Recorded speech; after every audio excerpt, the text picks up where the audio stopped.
Happy Wednesday, everyone. Let me optimize our audio.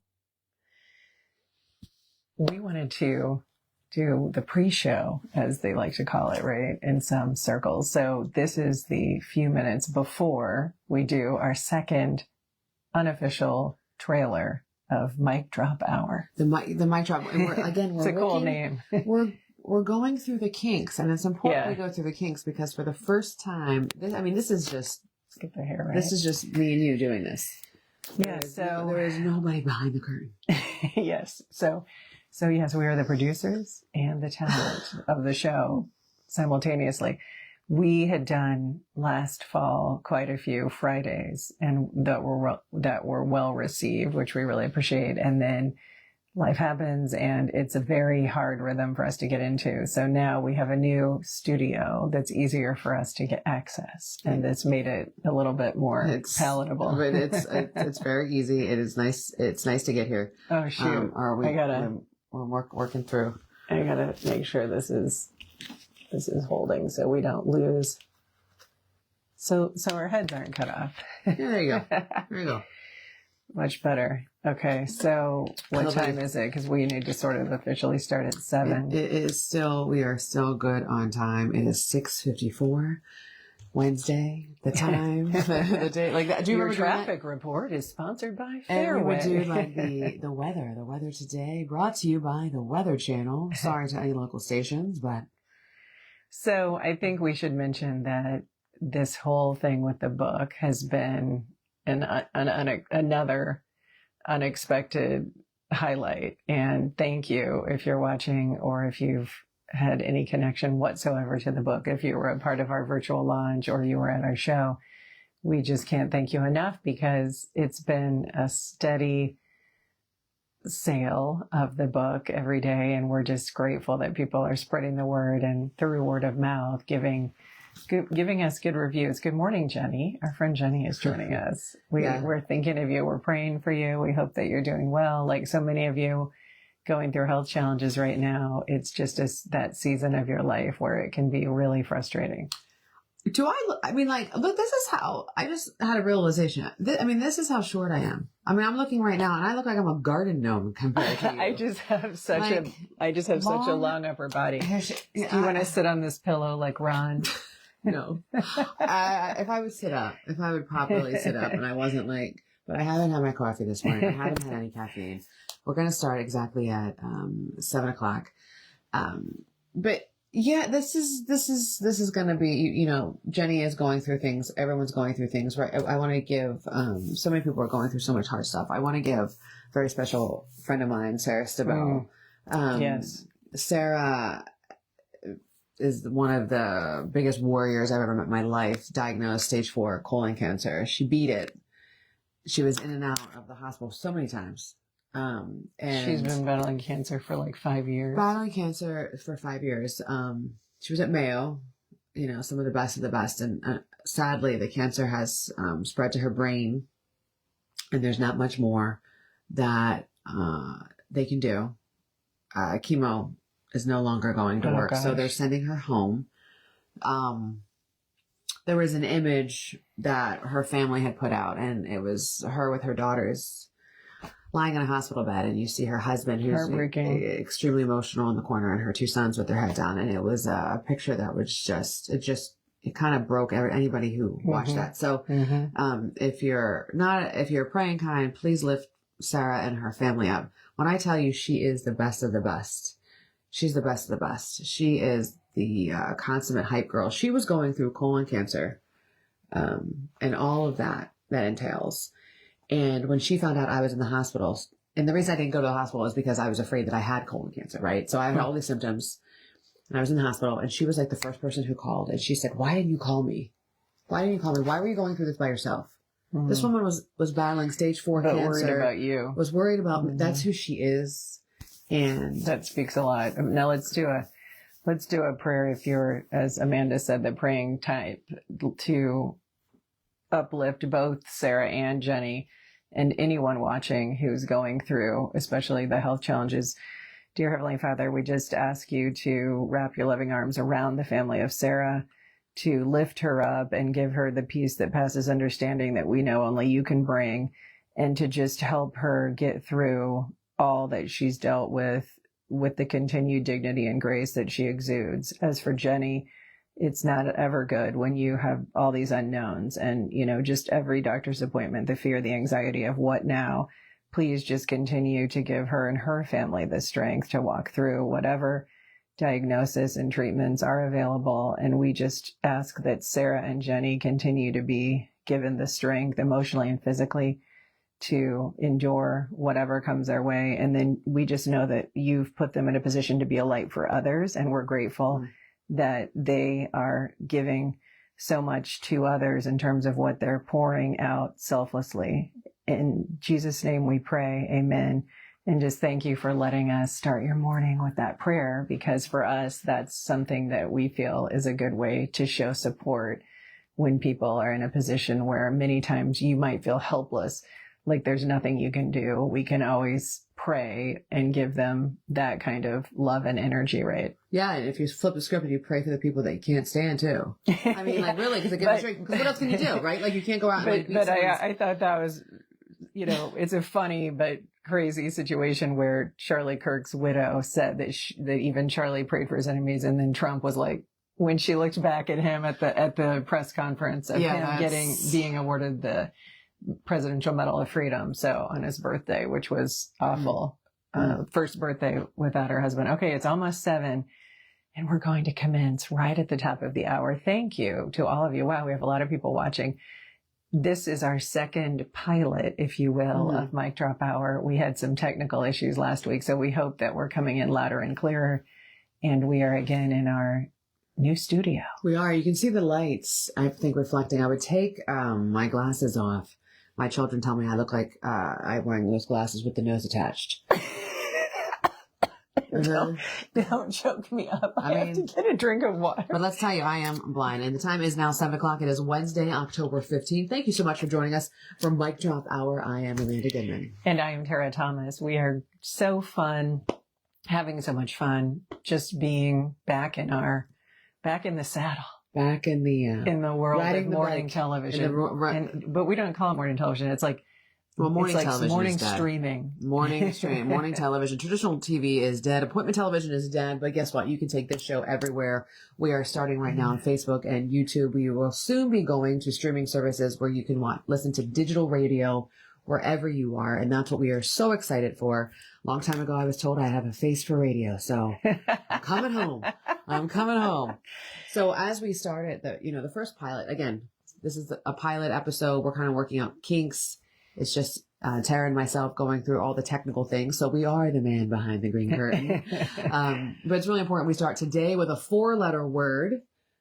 Not my OG kind of words, but today's 4-letter word that's going to be intertwined throughout the entire show that we chose is grow. And that's a great one. It's really important and means a lot to me. And we're going to figure out how we can intertwine this throughout our day as the show goes. Because as women, we never should stop evolving. We always have to keep growing. I was just going to say, if you've come to one of our shows, you know that's really been one of the many lessons that Amanda has kind of not only exposed in a way, but just given you permission to embrace. And that is that who we are at 20 is not who we are at 30 and so on. And so I think for me, it's amazing. And you've experienced this too. You said you like to look at your Facebook memories. Mm-hmm. And so each day, if you pull those up, people always remember what they were going through in a particular time of their life. And when you see that photo come up on Facebook memory, sometimes it's actually jarring when you recognize how different you are now in terms of where you are emotionally. And that comes from growth, right? Yeah. We all have to grow and evolve. And I think the part that sometimes is unsettling is you look back on that photo or whatever, and you think at that time you were worried about this boss, or you were upset about what this friend did or didn't do, or how they, slighted you. And it's sad because we wasted all that time and energy on something where we've moved on from that job, or that boss is no longer there, or we haven't talked to that friend in 5 or 10 years. Right. And then you're like, okay, keep everything in perspective. This too shall pass. This too shall pass. And when you're stuck in it, and you always tell people at the shows, you know, don't stay stuck, right? Don't stay stuck. I think you have to give permission. I'm going to give you a little teaser into our show but I firmly believe that every woman and man needs to come to our show. But who you are and what you allow at 20, it's not who we are and what we allow at 30. And it most certainly is not who you are and what you should allow at 40. We sometimes stop the evolution of us because we are so worried about disappointing other people. Absolutely. And here's the problem. The problem with authenticity. When you see all these quotes of everyone saying, live unapologetically you, be authentically you. Here's the problem. You hit the brick wall with so many people, and people are like, tone it down. Don't do this. Don't do that. You know why they do that? Because they need you to be the version of you that benefits them. 100%. Because once you become authentic and unapologetically yourself, that starts coming with a lot of boundaries, and that starts coming with a lot of hard no's. And so people don't like that because then it affects them. So, I mean, it's kind of like when you become authentically yourself, it really is a giant, think of a big foam middle finger. That's who it is a big foam middle finger. It's very freeing to stop caring so much about, others' opinions. And when you stop carrying the weight of others' opinions, as you've probably seen the memes and quotes reference, it is such an uplifting experience because we only have so much time and energy. And if we're working moms or if we're committed to a lot of different responsibilities, it's wonderful when you can really truly just focus on what's most important and get your priorities straight. Well, I posted something, that I had said, and I posted on Instagram because it's really what I thought. And some people it may have rubbed people the wrong way, but it's like, unless you're like kind, cute, and working on something big in your own life, keep my name and my family's name out your mouth. You know what I mean? Like, really, like, it was because it's like people, like, they love to talk and they love, what is she doing? Or they want to criticize, when people want to come for my teen daughter. We're not going to do that, right? Because you're going to have to go through me and you won't last coming through me. But it's like, worry about what's happening in your own home, what's happening in your own life before you ever think about criticizing somebody else. Because when we criticize other people, it's because we're coming from a place of insecurity and misunderstanding. That's Absolutely. It. So, I mean, that's the only people who are criticizing you, because otherwise who would care? Like, I literally don't have time to think about, like, what is she doing over there?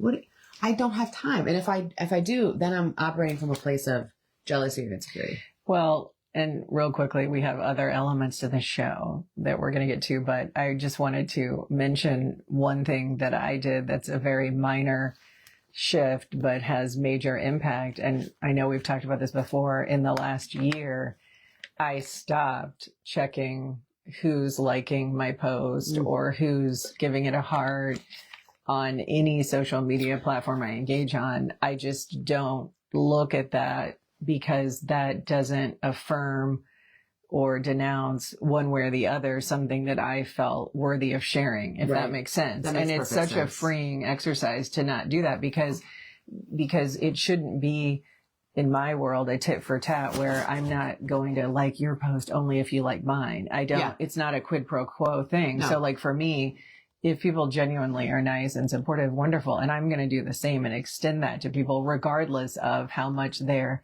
liking or not a particular thing that I've shared. I think what was difficult for you and I both, not speaking for you, but speaking for you, but was difficult for us is when we started winning.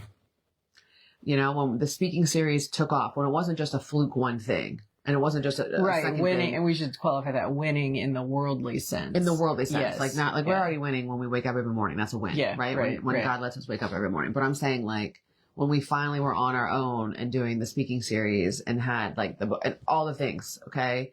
And then it got real quiet from people who we thought had our back. It got really, really quiet from a lot of people. So for us, it was really hard because it was the realization, man, I got to take that seat away from them, from my table for them. It was really hard because it was like, hey, I always was there for you. I was always, I was doing this. But then here's at the end of the day, some people aren't built like us. You may do something for somebody and they're not going to do it in return. That's okay.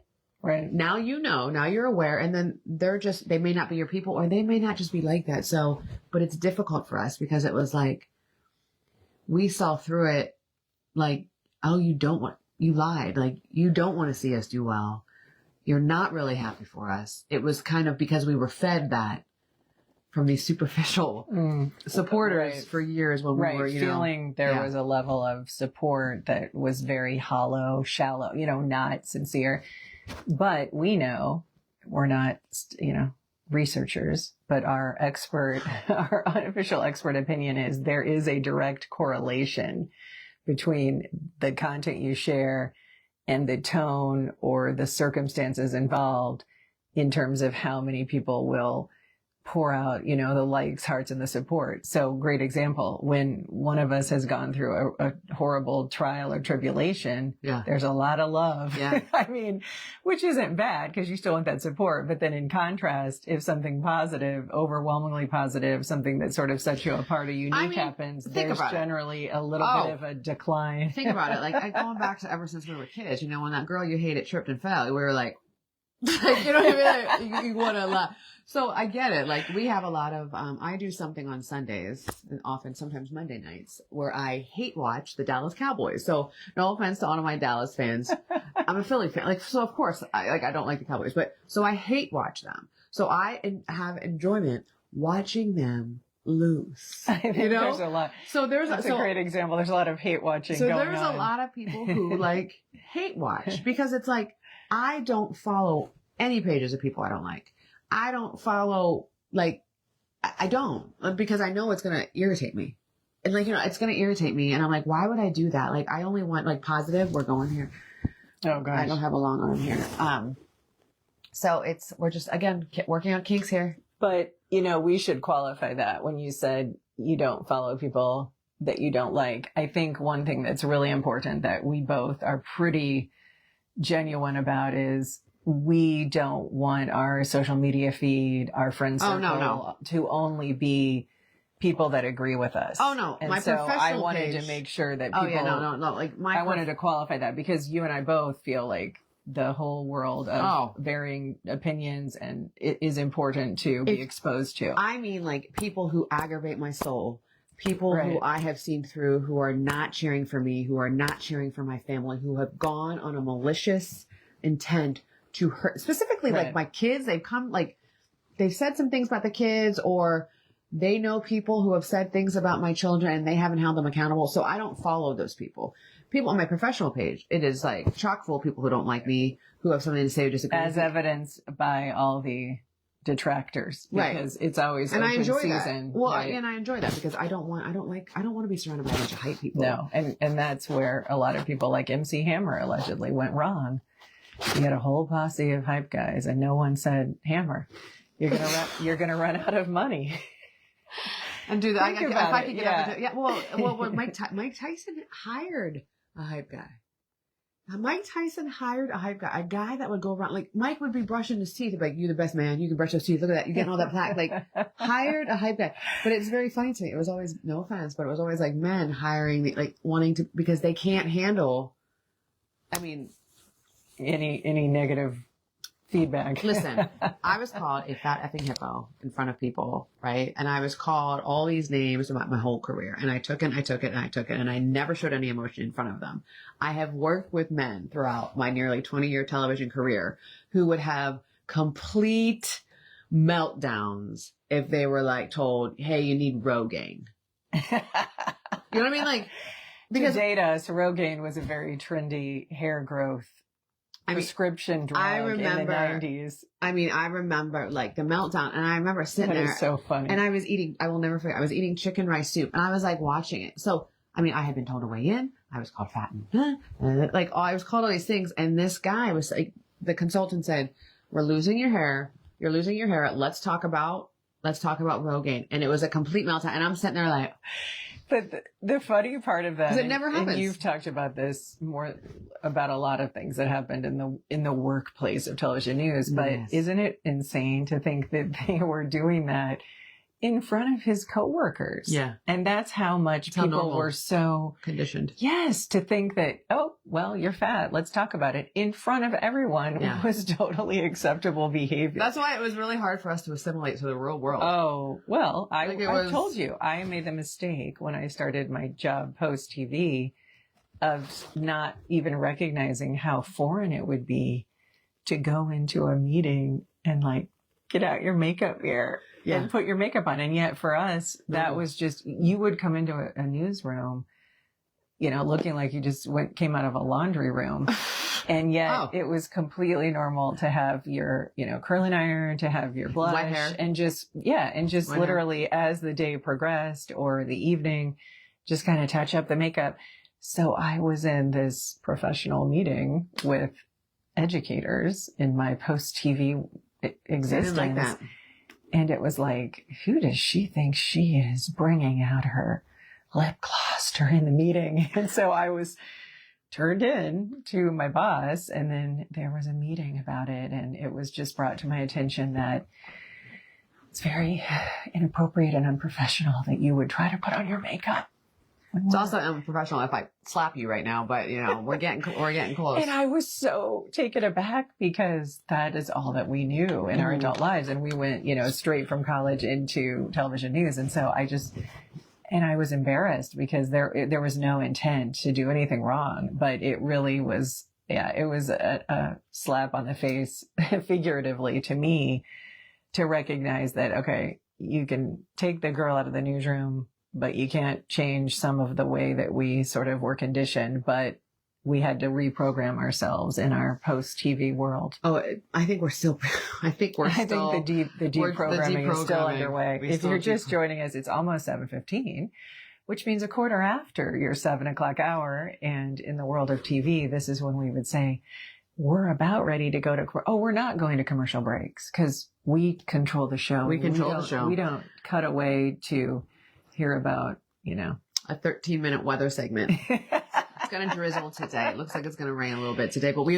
want to enter the 7:15 time spot with the top news of the day. And of course, you know, again, this is just the facts right in the middle, old school, the way it's meant to be. We are talking about the remaining living hostages. There were 20 Israeli hostages that were held captive by Hamas for nearly 2 years. They were released, and they're back with their families this morning. The videos, if you haven't watched them, are just emotional. I have not been able to watch one without tears coming out of their eyes. And it's also very important. It doesn't matter if you are on the right or the left side of the aisle. This is not a partisan thing. Absolutely. President Donald Trump brokered this peace deal, and he is getting high praise from both sides. I did read something from former President Bill Clinton. I also read something from Hillary Clinton, you know, two of his biggest adversaries, praising him for the deal that he brokered, for bringing peace. And when he was in the Israeli parliament, he looked at Benjamin Netanyahu and said, okay, we've brokered this deal. Put down your guns. Mm-hmm. Put everything down. It's in your hands now to make it peaceful. So it was just a monumental moment globally.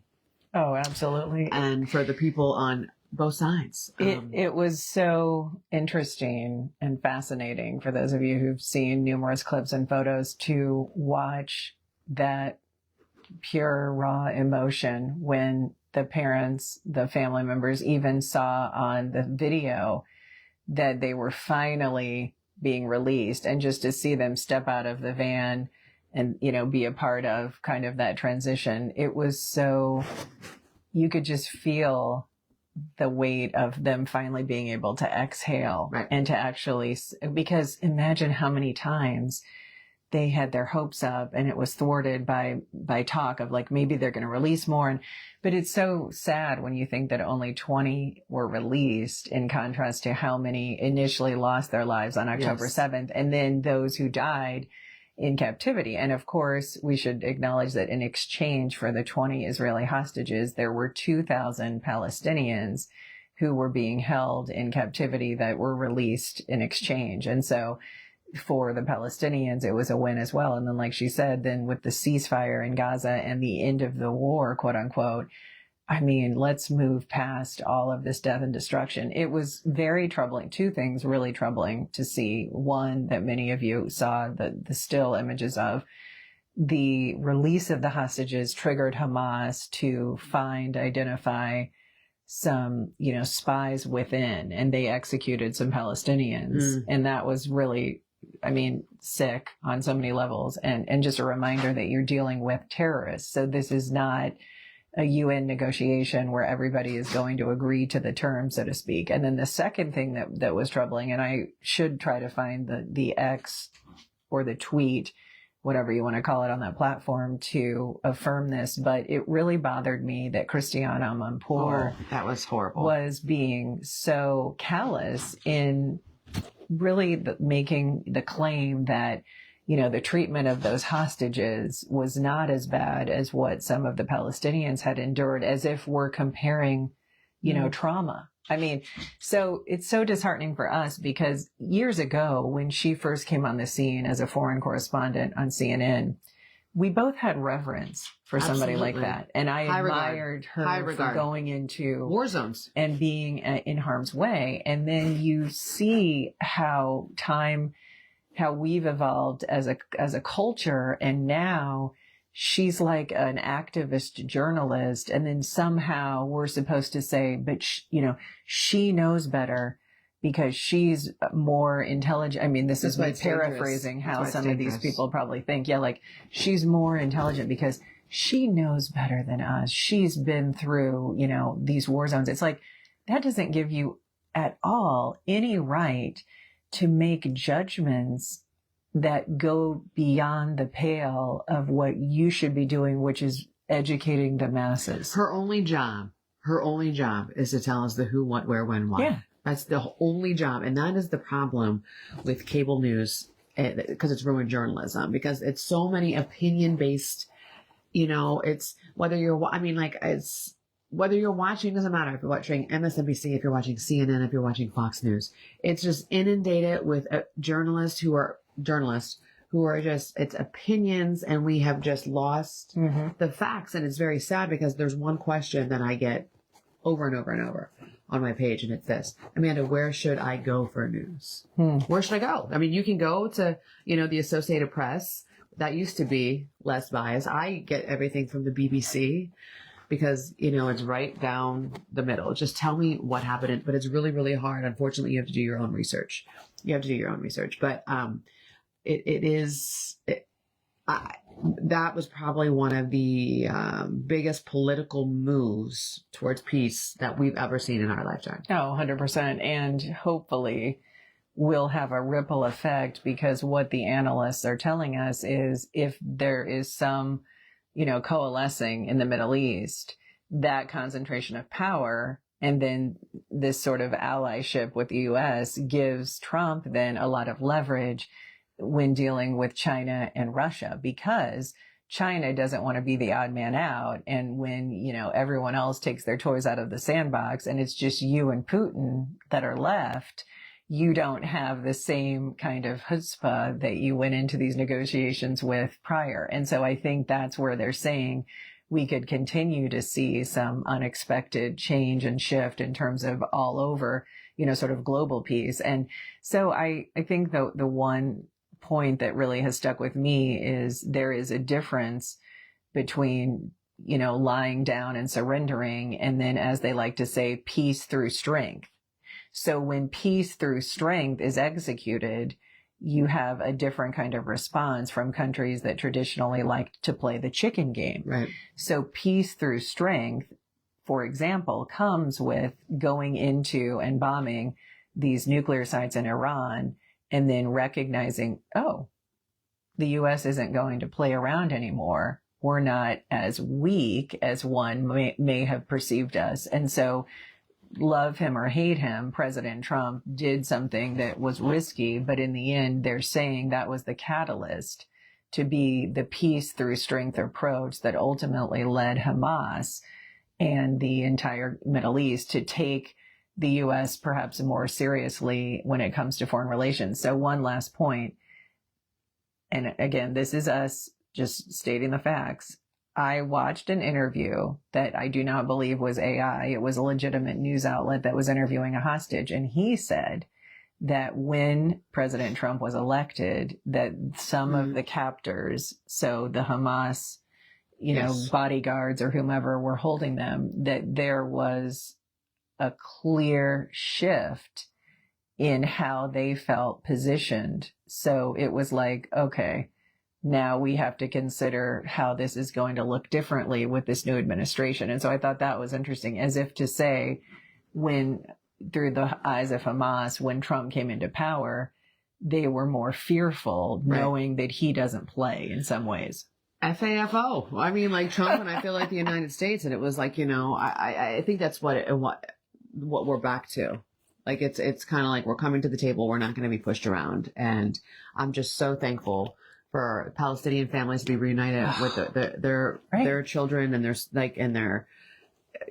spouses being reunited, and the Israelis who were in captivity. It's a win on both sides right now, and that's our news of the day that we are covering. And how about that? No prompter, no producer telling us what to say. Like there are brains. No one telling us in our ear that we have to rap. There are brains. We are intelligent. We can speak about the news of the day. And the hot topic today is something that I know that a lot of people at home can relate to. And it's the perimenopause, right? So I have entered, are you there? Yes, I think I would say I'm perimenopause. Now, puzzle. Yeah, which first of all, this is crap. It's crap, right? So I, first started this sentence when I was 13, right? 13 years old. So since 13, a long, long time ago. And then it was like the pregnancy and the difficult labor, like the difficult pregnancies, and then the labor and all the pain, and then the, all of the things, four blessings, right? But all of the, and then I had to wear a wound vac, and now you're telling me that I'm going to wake up at 3:00 in the morning feeling like I am sitting on the surface of the sun and Lucifer himself is at the foot of my bed. And then I looked at my husband the other day and I said, what's it like to be you? He's like, what do you mean? I'm like, a man. Like, what's it like to just live? Live. Like, what's the equivalent of all of the things? I mean, the amount that women, we have to go through with our bodies. To our male counterparts. Changing. And I remember someone said, this hormone is down. We can give you some more testosterone and you may have to face, listen, I don't care if I come out with a full beard and you can sign me up for the circus. If it takes away those 3 a.m. hot flashes or the annoyance, you get beard, the annoyance. I remember this weekend, my son, I said, do you have to do that? He's like, what? I'm like, I can hear you drinking that drink. He's like, should I not swallow? It's just, but I can hear the noises are just so much louder. The littlest thing that can set you off when you're going through this stage of your life. I experienced last fall the first hot flash that I've ever had. And I mean, if you've seen in the movies, one scene that's very distinct that stands out is Robin Wright? Robin Penn in House of Cards, when she's in the kitchen and she goes over to open the freezer to just feel the cool air coming from the freezer. And I just remember thinking, I'm always cold. I'm literally always cold. So I couldn't relate to that until I experienced it myself. And it's like you said, all of a sudden, I mean, it's just the rush of someone, stuck your head in the furnace. Well, I think about it. It's like, well, did I do harm today? Is this my boomerang coming back? What did I do? And it's I am literally on fire. And it's, and people said, it's listen, I don't care. You can make it all stop. Going to say it's a blessing? They say it's a blessing because you get because that means you get to grow older. You get to, well, yes, that part is obviously about blessing. I don't want to be on fire. Everything annoys me. It's yesterday, my husband, bless him, he was doing something with his eye and I couldn't see. And I'm like, what are you doing? What's wrong? He was like, oh my God, this is what my husband said. My eyelashes are so long. They're getting stuck in my eye. And I looked at him and I'm like, F you. My eyelashes are so long. That's what ails you. Meanwhile, we're getting extensions. I'm getting eyelash extensions. And he knows that I spend a lot of money on eyelash extensions a month, every month. And he's like, my eyelashes are so long. They're getting in my eye. And I'm like, okay. That's the one thing. I never wanted to throat punch somebody on a very shallow note. That is the one thing that I laugh about in Iowa because according to sources, we are the second windiest state after Texas, which makes a lot of sense if you've ever walked outside and felt that your skin was going to blow off. I mean, it happens, right? So when I think over the last few months of all the times when I've been in situations where at a baseball game or, you know, getting out of my car, all the times when, and your first thought is, I just got my fill. I just got my eyelash fill, you know, and you're like, and then you have your sunglasses on and you're just like, oh my gosh, my lashes are touching the lenses. I'm going to lose I mean, and it's so stupid. The lengths, pun intended, that we go to. I mean, and then I'm literally like on the edge of the pillow because I don't want my lash extensions to touch the pillow. Because we know it's like that meme in the shower. You're just, if it's a meme of the dog with the lashes versus without the lashes. So like, I literally want it, like, and he does, my husband and my son, of course, because why wouldn't men be blessed with these long, luxurious lashes? Like, I just want one day for the men in my house just to like, maybe this is why mom's irritated today. You know, and the other thing is like repetitive noises. Like I cannot do, as I've gotten older, I cannot do like, so if it's, I hear a dog constantly barking, like constant barking and no one's getting the dog, like I will lose my mind. Or like, we were on a trip this weekend and my son, it was in the back seat and he kept playing with his earbud case. So it was like click, click, click. And I was like, I was at the front, like twitching. I'm like, oh my God. And then chewing. Like I can hear, you can have your mouth closed and I can hear, also my husband, I can hear him chewing. And I'm like, why are we chewing so loud? Like, or he walks heavy. And so I'm like, do you have to walk so heavy? And he looks at me, he's like, do we levitate around the house? Like, what do we do? So if you are going through the stages of life, I think, yes, I think it's normal. We all have these minor annoyances of those in our immediate midst. So it's often our spouse, our children that highly annoy us. Poor people. And I do want to say something like what I have found, and I think more women have to talk about this like publicly. If you find a really good provider, you need to start talking about her, like, or him, like whoever is your provider when it's coming through like this change of life. Because I'll tell you what, I just had an appointment yesterday. And she is a nurse practitioner. I don't want to like put her on blast here. I don't want to, say her name here. She's phenomenal because she kind of just puts her computer back, sits down, and she looked at me and she says, what's going on?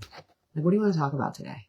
Like, and we went through all of the things and she was like, well, this is your option, but this is and how's that making you feel? She makes you feel seen. Good bedside manner. Great bedside manner, but she like legit cares about you. And she recognized like, yeah, this is all BS that we have to do this. But I think the level of care when you find somebody who's just willing to listen to you, so you know that you're not crazy.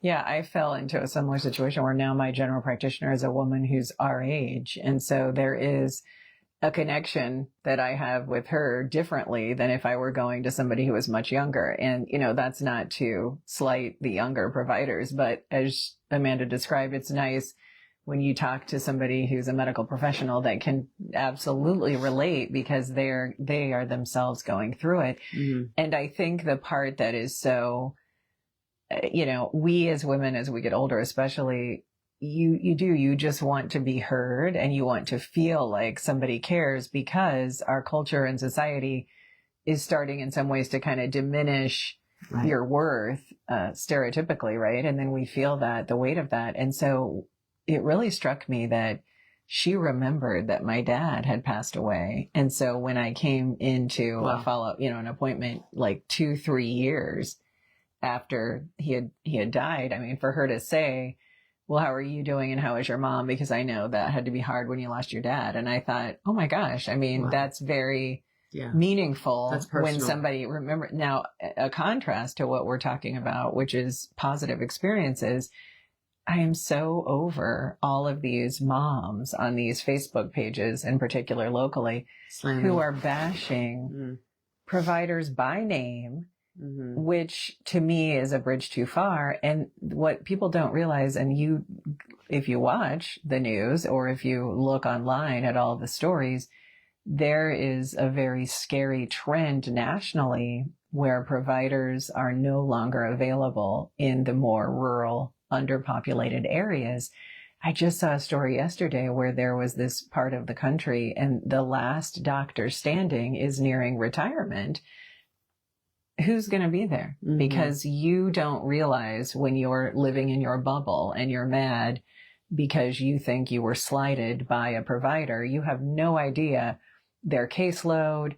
Some of these individuals are only here temporarily. And let's face it, some of them, if we're fortunate to get them, are on these 5-year visas as doctors who maybe were foreign born, but they have these specialties that no quote unquote American born doctor is fulfilling in these more scarce areas. And so I embrace that these doctors would come from different countries and want to spend 5-10 years in Iowa, because talk about a culture shock. I mean, you had culture shock just coming here from Philadelphia. I mean, coming from and going into Amarillo, Texas was an interesting, that was culture shock for me. With a cowboy on a horse going through the Dairy Queen, right? But when you move to the areas, and I think that's what the problem is with, we're very, very quick when anything is when we're angry, and people, I mean, I could make it my job, anything that irritates me throughout the day and posting. And people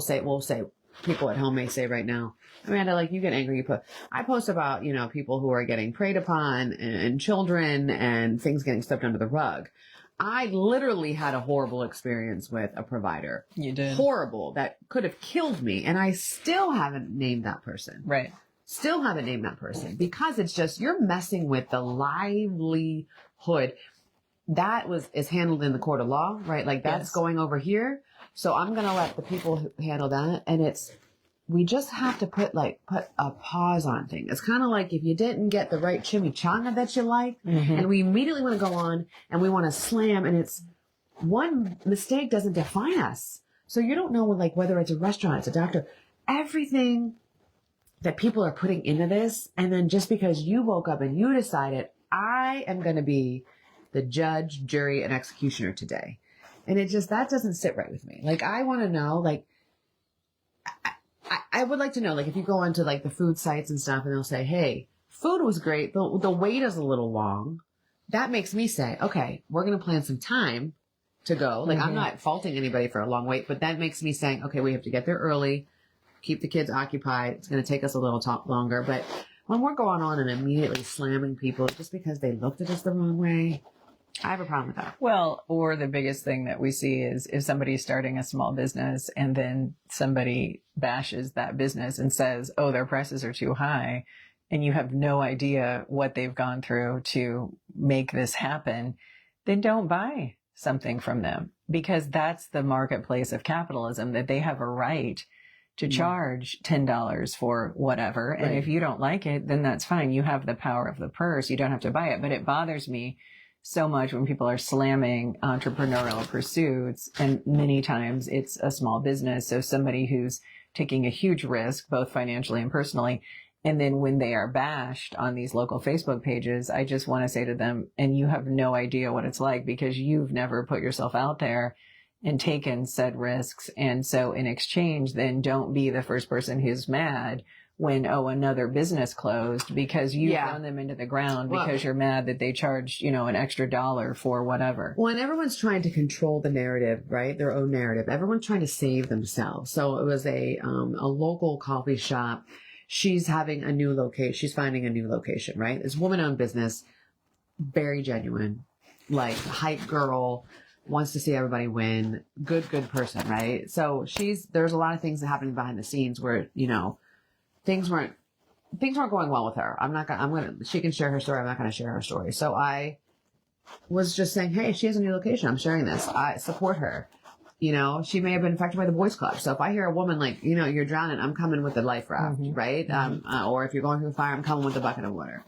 I get a message from someone, and it was like a ChatGPT message. It was a ChatGPT message. And someone was like, we love her, and then they went on to slam her. And it was somebody that was associated with the building or something. So they can't, first of all, don't ever send me a message. Don't ever send me a message that you want to get your point across and then you're going to throw another woman under the bus. Don't do it. Don't do it. Right? Because I will eat you for breakfast, lunch, and dinner. Right? And I'll spit you right back out in your face. So that really, really irritated me because that's what happens. It's when a woman uses their voice, she used her voice and she's like, this isn't right. I'm not okay with this. I'm out. And then it was, nope, she's the problem. She's the problem. So you supporting her was in some way offensive to them because it's affecting their bottom line. Well, no, because I think when I write something, people are like, oh God, Amanda got involved. I mean, I shared something recently.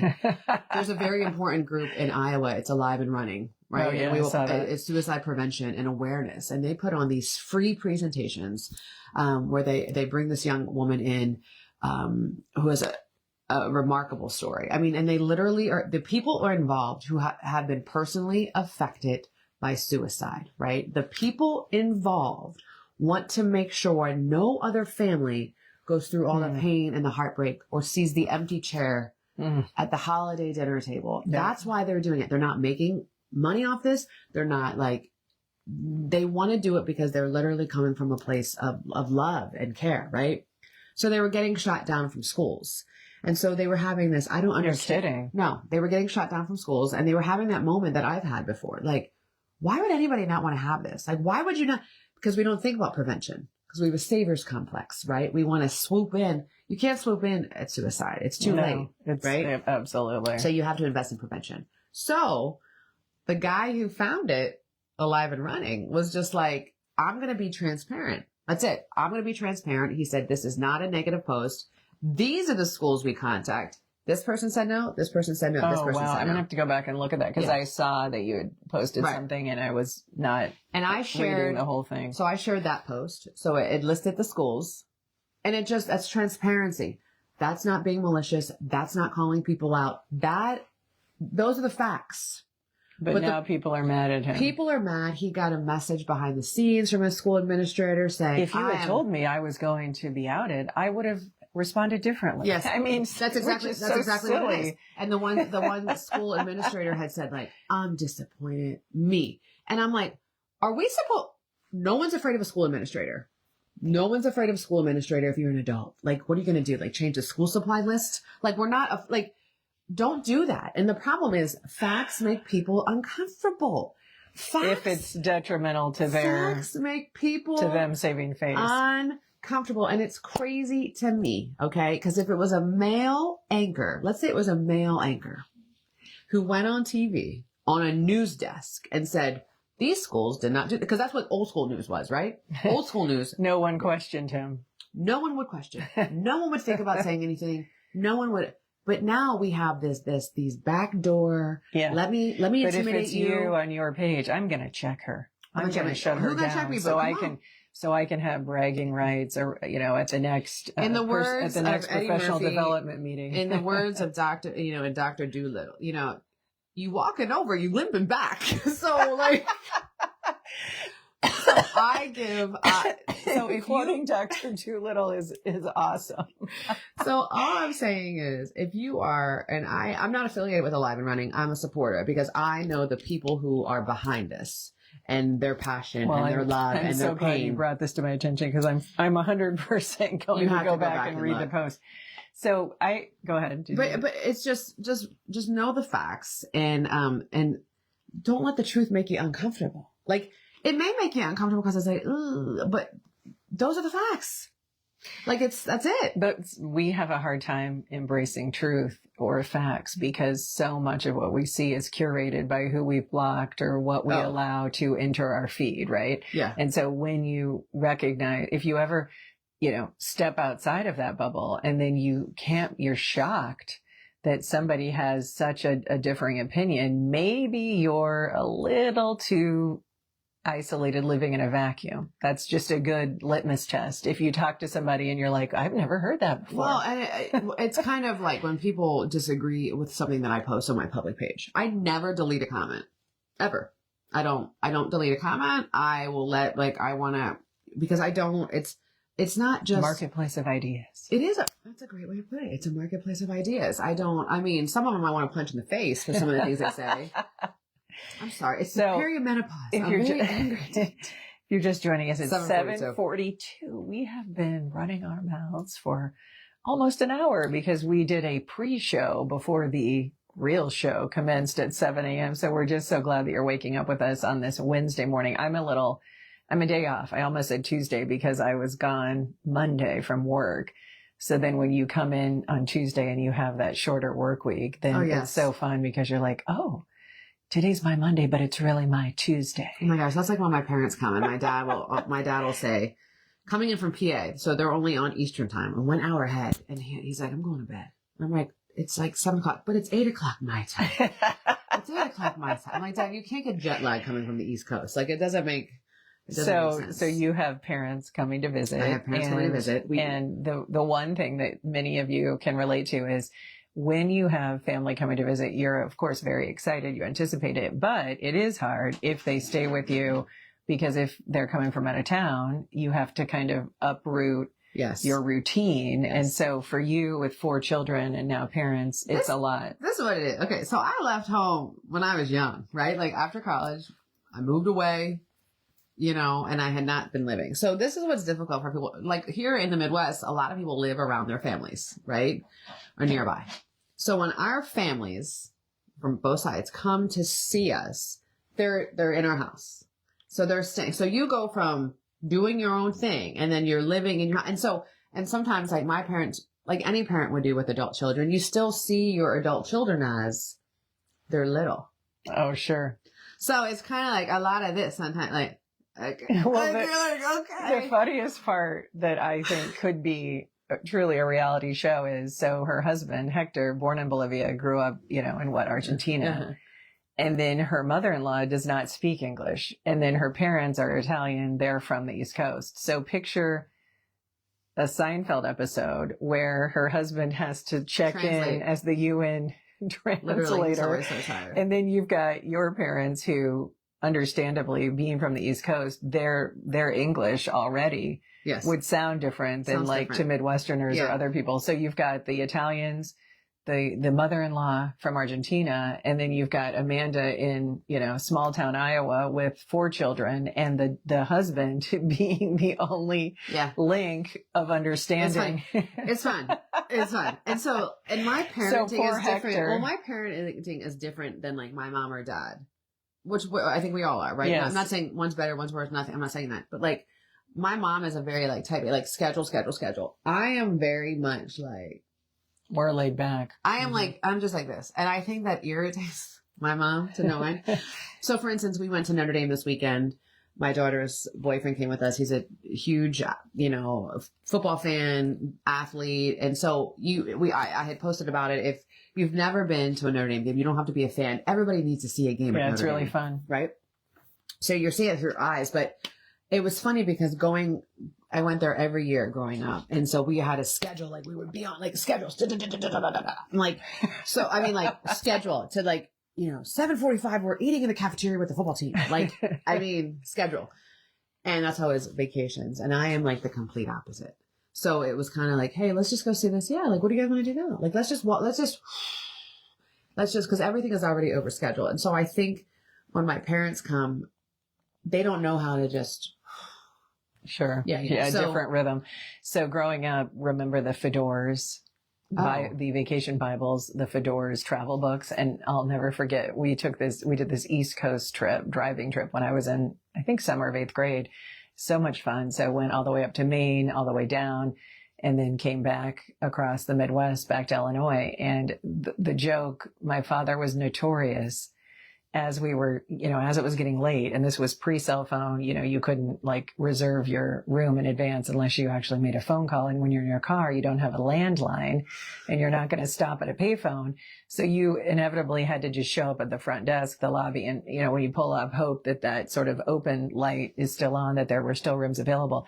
So the joke was there were all these quaint New England towns. And my mom had in her Fedor's book had the markings, the little, what do you call it when you have those little the tabs? She had the stick tabs across the book of every point of interest or ice cream shop or highly rated bistro that we were going to stop at along the way. And as the sun sets and we're driving in the town, and then my mom would say, no, Jim, let's pull over here. This is where I wanted to see XYZ. Oh, we're going to keep going, Joanne. We're going to keep going. And so inevitably it would just get later and later, and town after town that my mom had earmarked, to stop. My dad is speeding through Her dreams were dashed. Because he just wants to keep going. And then we'd find ourselves at 10 o'clock at night, no room in the inn. Right. So we're pulling into like some state park where we had to try to sleep for a few hours in the Dodge Caravan. And my mom was probably going through perimenopause and she was sweating. So she had to roll down the window and it was this humid night. And then she and I are both bug magnets. And so then you start, the mosquitoes are coming in and then it's like, girls, we're just going to go. We're going to go. And then my dad, of course, is probably like snoring in the back. And so we pull in, and I'll never forget, we pull into NYC, New York City. And what awakened me when I was out of it, my mom ended up, being up like the whole night. But what awakened my sister and me is my mom yelling, no, no, no, no, no. Because our car was surrounded by people trying to wash our windows. Oh, yes. Yeah. And so she was going, no, no, no. And that's what I remember waking up to at like 5 o'clock in the morning. But those are the great family memories that you hold dear. At the time, my mom wanted to strangle my father and it was all very frustrating. But looking back, those are the things you never forget. It's a dad thing because my dad, when we would go to Notre Dame and from my parents' house, I think it was like 9.5, 10 hours. So my dad was like, we're not stopping at a hotel. My dad would pull over in a truck stop. So he could sleep for like 3 hours, like 4 hours. So you'd wake up and you're surrounded by like big rigs. And I'm like, what? Like we were for years, 4 years. And, it's very funny. Like we laugh about that now. And I mean, he'll still do it. Like, I'm like, you gotta stop doing this. Like you are getting up, like you cannot, he doesn't care. He wants to get there. This won't surprise you. On our way back from that trip, this was again, pre-Google Apple Maps. So, I mean, you literally had the big fold out map, or as we like to say in the 90s, we were very sophisticated. We had the handheld AAA flip map.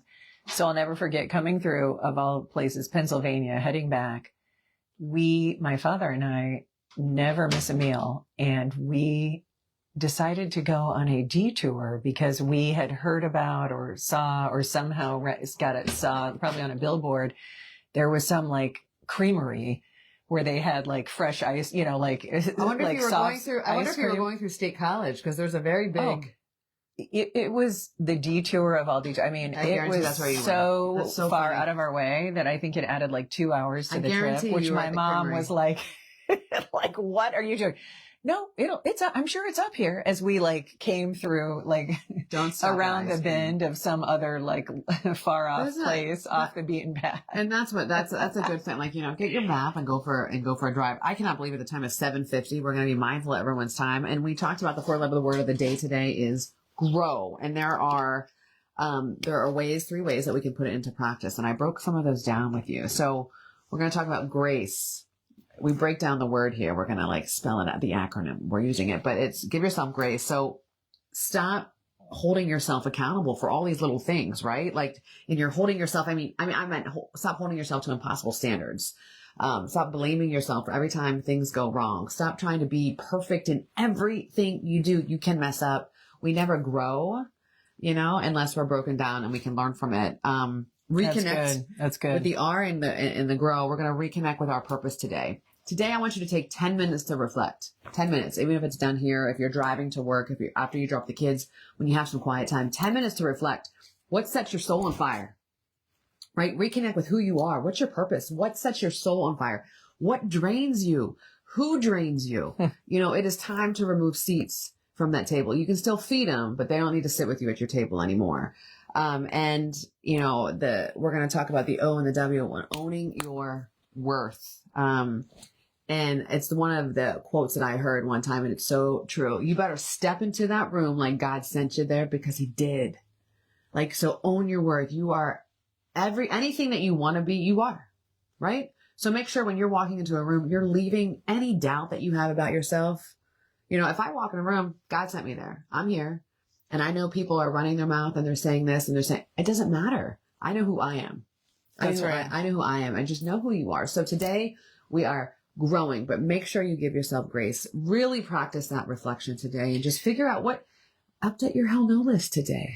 I love that. And I think practical applications for giving yourself grace, whatever happened at work yesterday, whatever number on that scale upset you when you weighed and thought you had lost a pound and you gained 5, whatever the case, please let yourself have the grace to move on and not dwell on all of these past slights, even if they literally just happened 24 or 48 hours ago, because spending all that time focusing on everything that can't be changed is not at all productive when you can really shift that energy toward what's to come, and then you can do things differently, because we all make mistakes. And so I think for me, I've really, that's been a huge shift in my life. Is I used to beat myself up so much when I had, like a bad weekend. So I was with my family and we were with my daughter for college weekend in Arizona.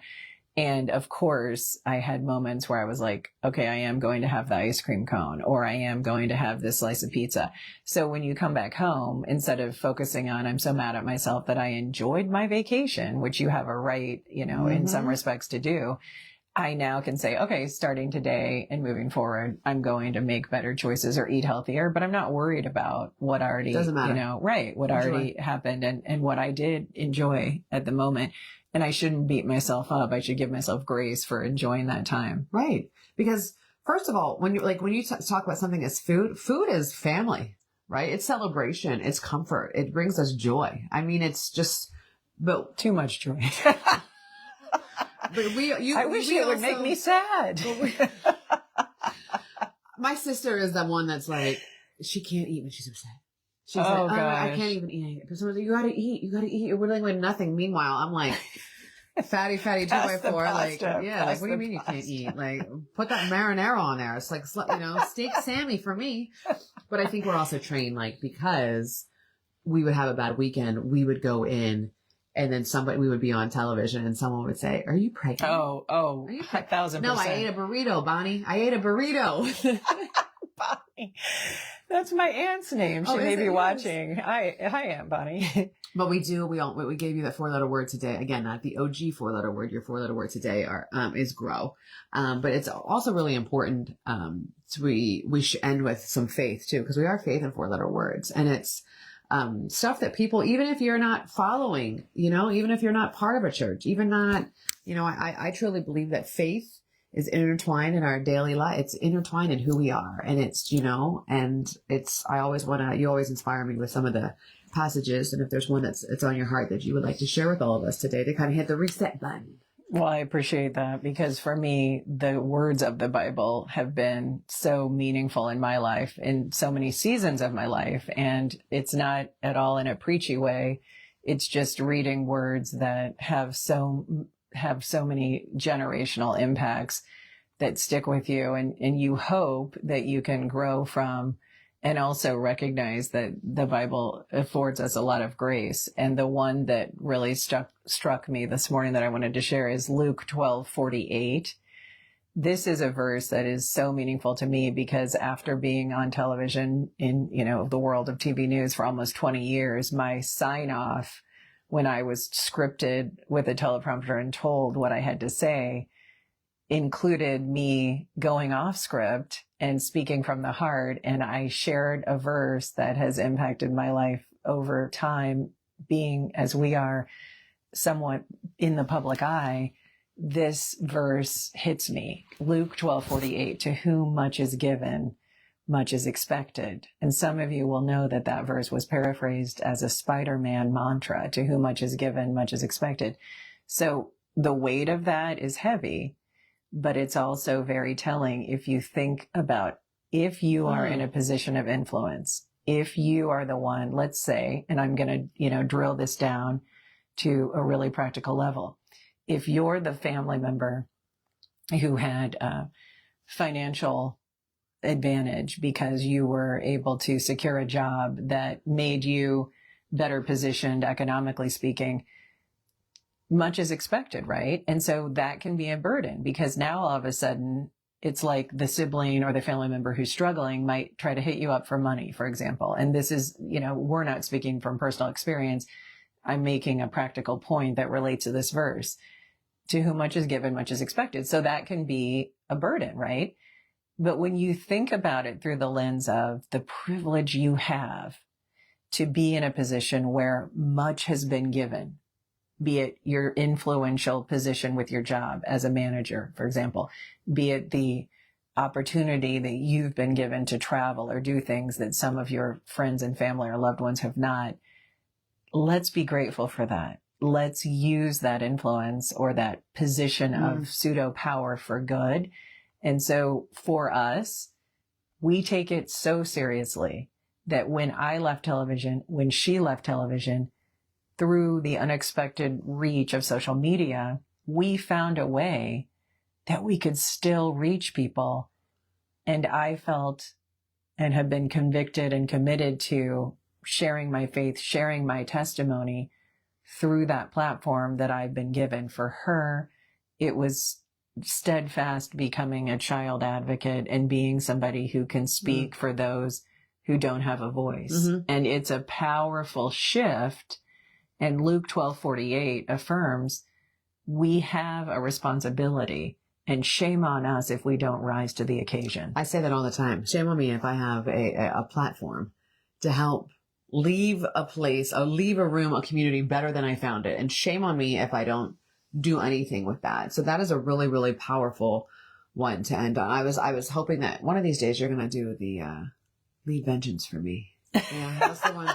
That's the one that replays in my head. I'm guessing that's Old Testament. I need to. It's Romans. I stick to the New Testament generally. It's a little bit more glass half full. Yeah, but it's like, no, never take revenge. Vengeance is mine. Oh, that's true. Leave it for me. And that was literally like, that's really, really hard to do. But that's where you've inspired me to turn to the Bible and turn to my faith for answers, because I want to check somebody. If you do me or my family wrong, I want it to check you, but it's out of my hands. It's out of my hands. So it's kind of like, we gotta sit back and Now that you enlightened me with that kind of reflection, I have a verse that I will mention the next mic drop hour that aligns with that. I love that. She's going with well, we are finishing at 7:59. It is almost 8:00. It is a Wednesday. Be sure to go ahead and grow today. Get anything out of your life that is not serving you. If it's draining you, if it's not bringing you joy, then maybe time to update that hell no list of you. Thank you so much. I am Amanda Goodman. And I'm Tara Thomas. We're so grateful that you spent some time with us this morning. We hope this mic drop hour adds something positive to your morning or to your day, and we'll see you soon.